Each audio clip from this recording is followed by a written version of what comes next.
इधर सतीश पूनिया ने भी समाचार प्लस से एक्सक्लूसिव बातचीत करते हुए कहा कि वे कांग्रेस सरकार में कर्ज माफी, तुष्टीकरण और कानून व्यवस्था के मुद्दों को लेकर जनता के बीच पहुंचेंगे। आज भाजपा में मोदी का नाम और काम ही हमारी जीत का मजबूत कारक है। राजस्थान विधानसभा चुनाव में परिस्थितियां बीजेपी के पक्ष में है। मुख्यमंत्री चेहरे को लेकर पूनिया ने कहा कि भाजपा में संसदीय दल तय करता है कि कौन होगा मुख्यमंत्री का चेहरा। भाजपा चेहरे की बजाय संयुक्त नेतृत्व में चुनाव लड़ेगी और कांग्रेस को करारी मात देगी। नेता प्रतिपक्ष सतीश पूनिया से बात करेंगे। पूनिया जी, चुनाव का ऐलान हो चुका है, रणबेरी बज चुकी है, क्या बीजेपी की तैयारी और किस प्रकार से चुनाव में जा रही है? भारतीय जनता पार्टी पूरे तरीके से तैयार है। संगठन की बात करें तो हम लोग धरातल पर अपेक्षाकृत और ज्यादा मजबूत हुए हैं।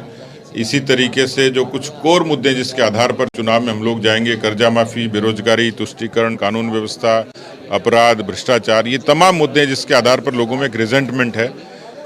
जहां तक भारतीय जनता पार्टी के पक्ष की बात है, उसमें मोदी जी का नाम और काम ये एक मजबूत कारक है जो बीजेपी को एज देता है और ज़्यादा ताकत देता है।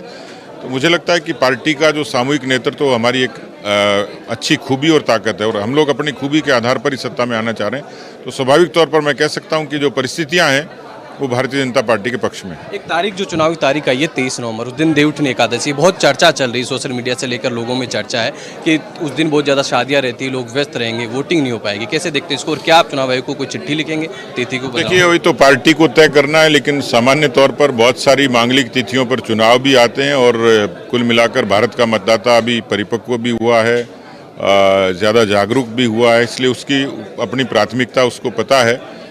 इसकी चर्चा जरूर होगी, लेकिन अभी तारीखों के बारे में पार्टी ने तो कोई अभी सोचा इसके बारे में नहीं है। वो सियासत में लंबा अनुभव है। बीजेपी की बात की जाए, पहले भैरों सिंह शेखावत के चेहरे पर चुनाव लड़ा गया और पिछले 4 चुनाव लगातार वसुंधरा राजे के चेहरे पर चुनाव लड़े गए। इस बार आपके पास मुख्यमंत्री का चेहरा नहीं है, कांग्रेस लगातार निशाना साध रही। कैसे देखते, क्या चुनौती रहेगी और क्या रणनीति का हिस्सा है इसके पीछे? देखिए, रणनीति भी होती है और इसकी कोई निश्चित धारणा भी नहीं है कि चेहरे होंगे या नहीं होंगे। ये तो पार्टी का संसदीय दल इसको निश्चित करता है। इसलिए हम लोग इस बात के लिए संकल्पित हैं चेहरे की बजाय कि एक कलेक्टिव लीडरशिप कांग्रेस को मजबूती से हराए।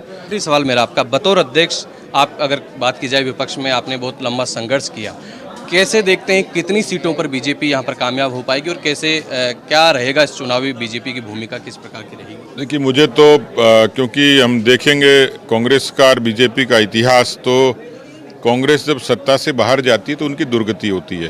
तो ये है उपनेता सतीश पूनिया, जिनका कहना है कि बीजेपी बड़े बहुमत की ओर बढ़ रही है। कांग्रेस सरकार जब भी विदा होती है तो उनकी दुर्गति होती है और बीजेपी एक बड़े बहुमत के साथ सरकार बनाती है।